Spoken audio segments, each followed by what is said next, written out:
ভেঙে দেওয়া হলো ধূপগুড়ি পৌর প্রশাসক বোর্ড। প্রায় 2 বছরেরও বেশি সময় ধরে প্রাক্তন 4 তৃণমূল কাউন্সিলরকে নিয়ে পৌর প্রশাসন চালানো হচ্ছিল। এবার সেই বোর্ড ভেঙে নতুনভাবে দায়িত্বে বসানো হলো বর্তমান ধূপগুড়ি মহকুমা শাসককে।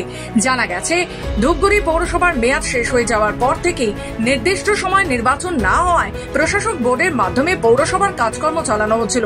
তবে দীর্ঘদিন ধরে নাগরিক মহলে উঠেছিল অসন্তোষের সুর। পৌরসভার কাজের গতি মন্থর, নাগরিক পরিষেবা ঘিরে ক্ষোভ এবং প্রশাসকদের ভূমিকা নিয়ে প্রশ্ন উঠেছিল বারবার।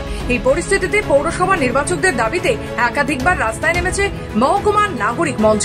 শহর জুড়ে পোস্টার, বিক্ষোভ এবং গণস্বাক্ষর অভিযানও সংগঠিত হয়েছে। রাজনৈতিক মহলের একাংশের মত, সাম্প্রতিক লোকসভা নির্বাচনে ধূপগুড়ি পৌরসভার বেশ কিছু ওয়ার্ডে তৃণমূল কংগ্রেসের পিছিয়ে পড়া সম্ভবত প্রশাসনিক এই পরিবর্তনের অন্যতম কারণ।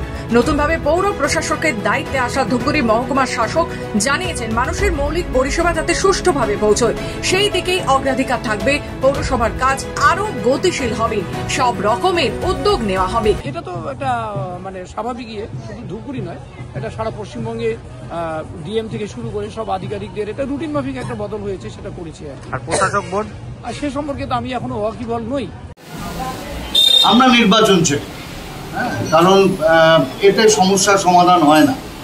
একে আমার ব্যক্তিগত অভিজ্ঞতা থেকে বলি, এসডিওকে পাওয়া আমাদের মতন সাধারণ মানুষের পক্ষে খুব কঠিন। সেখানে এসডিওকে দায়িত্ব দেওয়া মানে সাধারণ মানুষকে আরও বিপদে থাকে। নির্বাচন কেন সরকার চাইছে না, এই প্রশ্নের উত্তর আমাদের কাছে নেই। যেটা অর্ডার কপি হয়েছে সেখানে এসডিও ম্যাডামকে বলা হয়েছে, এসডিও ম্যাডামই দায়িত্ব নেবে, যেহেতু সি লেখা আছে যে পথে থাকবে। এবং পশ্চিমবঙ্গে অলরেডি আজকে 6টা অ্যাডমিনিস্ট্রেটিভ বোর্ড ছিল যেখানে পৌরসভার, সেটা 6টাকেই ভেঙে দেওয়া হয়েছে, তার মধ্যে ধূপগুড়ি একটা।